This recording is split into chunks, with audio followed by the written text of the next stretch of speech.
If you don't have a professional resume, I'm going to teach you how to make one in less than 5 minutes. I'm a recruiter and career coach, and I can tell you that you don't even need fancy resume templates like these, and this is totally free. So step number one, make sure you have a Gmail or a Google account, and you can actually open up Google Drive and create a new Google Doc totally for free. So first, go ahead and hit the center align button, type in your full name, first and last. Then hit enter. And now you're going to enter all of your contact information and your location in the second row. So you're going to put the city that you live, the state. Then you're going to want to put some spaces. You want to put your email address, put some spaces, and then you can put your phone number. Now go ahead and push enter. Here, you're now going to write your summary.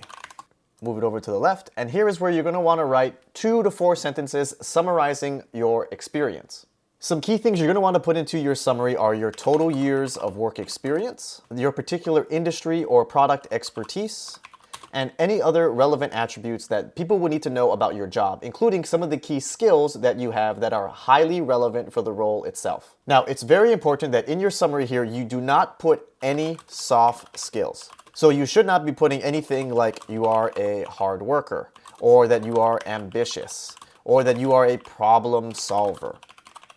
These are all just fluff and filler words that don't actually mean anything to recruiters and hiring managers. Now, if you are doing a career switch, you're also going to use the summary statement to call out any of your transferable skills or experiences that you have. And you're also going to want to demonstrate that you are a top performer, whether you're doing a career switch or not. So you may want to share some of your key metrics, or talk about your quick promotions, or talk about examples of things that you have done to show them that you are one of the best at your job in your company. Okay, now you're going to go into the next section, and this third section is going to vary depending on whether you are a student or you are no longer in school. If you are a student, this third section is going to be your education section.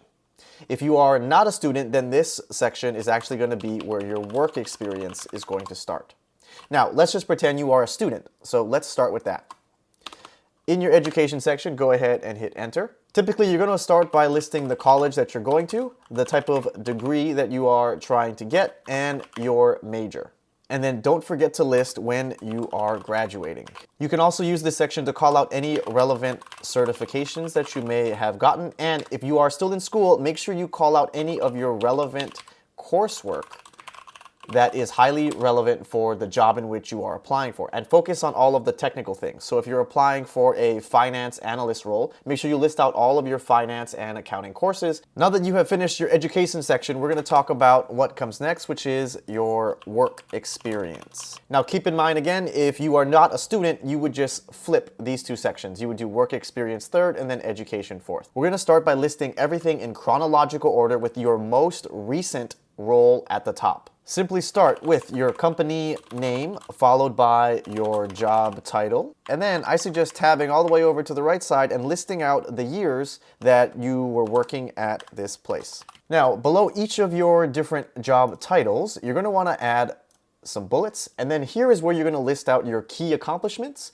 and any key skills that you may have picked up or learned during that job. And keep in mind, each of these bullets should only be 1 to 2 sentences at the most. Do not write paragraphs or essays in each of these bullets. So that also means you're typically going to have 1 bullet per project that you have done. And make sure your bullets are results oriented. So you're going to want to talk about the impact or the benefit that it had for the company or for your team or for the group project or whatever the result may be. And try to use as many numbers as possible. Then, once you have finished with your current company and current job title, you're going to push enter, go down to the next one, and you're going to rinse and repeat. You're going to want to do this for every single company that you have, so you can simply copy it and paste it, and then edit all of your bullets. Now, ideally, you want your resume to fill up all the way down to 1 full page. If you have more than 10 years of work experience, then 2 pages for a resume is totally fine. But make sure you can fill all of the page, so utilize as much of it as possible. And you do not need to include hobbies or interests. Now, if you are a student and you're working on your first resume to get your first job, your last section is actually going to be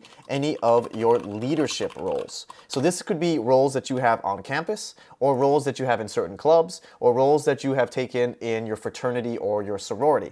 And you're going to want to highlight certain things just like you've done with your work experience. So you're going to want to put your organization name, your title within that organization, whether you were the president or the vice president of fundraising or whatever it may be. You're going to want to put the duration in which you were involved in the club or the organization or the fraternity, and then of course talk about any of your key accomplishments that you did. You're going to want to demonstrate that you were very good at whatever your leadership role was. And then if you want to go ahead and get fancy, you can play with some of the formatting, like making this bold and maybe underlining it and doing that for all of the different sections. But now you have a fully optimized resume for the ATS system, which you can now use to apply to get your jobs, your internships, and anything else. Now, keep in mind, everything we've covered in this video is just to get your basic resume template started, which can still get you jobs when you are qualified. But if you want to learn the best words to use on your resume or some key mistakes to avoid when writing your resume, you're going to want to click this video right over here.